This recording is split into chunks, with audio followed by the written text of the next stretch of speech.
Hey guys, it's Mel from Click Winning Content. And Carolyn from Website Insights. And let's talk about the difference between bounce rate in Universal Analytics and engagement rate in GA4. So here we are in a Universal Analytics account. So the screen I spend a lot of time on is this one under Acquisition, All Traffic, Source Medium.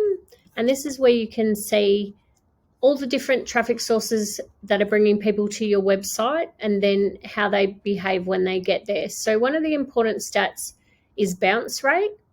And bounce rate is the percentage of people that leave your website without clicking on anything. So basically they only viewed one page. So with bounce rate, the lower the better, because you want people to be engaged enough to at least click through to another page, like take an action on your website. And that's the thing we're used to looking at. So again, if bounce rate's 100%, your website's not performing, the lower the better. But it's quite different with GA4 engagement rate. So Carolyn will walk us through that.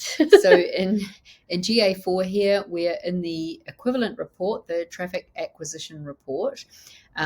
And actually by default we're seeing it by channel, but we could see by source medium if we wanted to. Do we want to do that? So that would, if we wanted, we'd click here to switch it.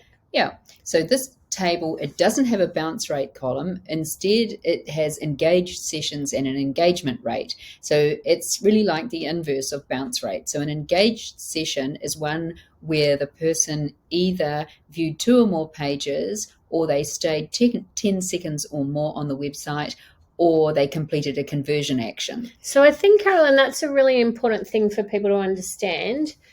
People in GA4 are considered engaged if they spent more than 10 seconds on the page, whereas with bounce rate, they might have been on that page for 3 minutes, but if they didn't view another page, they still technically bounced. So I think this is a better measure of your website performance.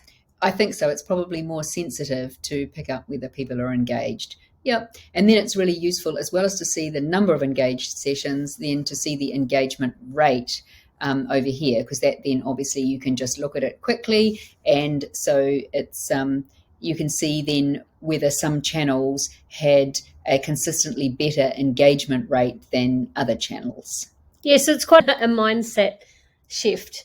Bounce rate, the lower the better. Engagement rate, the higher the better. To the closer to 100%, the more your website's performing. So that's a good way to compare your different channel sources. The one with the highest engagement rate obviously is bringing in higher quality traffic. Having said that, engagement rate's not the only thing. We're not going to cover it in this video, but you also want people to convert. So to take an actual action that you want them to take, for that you need conversion tracking set up, but that's a whole nother story for another day. That's right. Yep. Awesome, guys.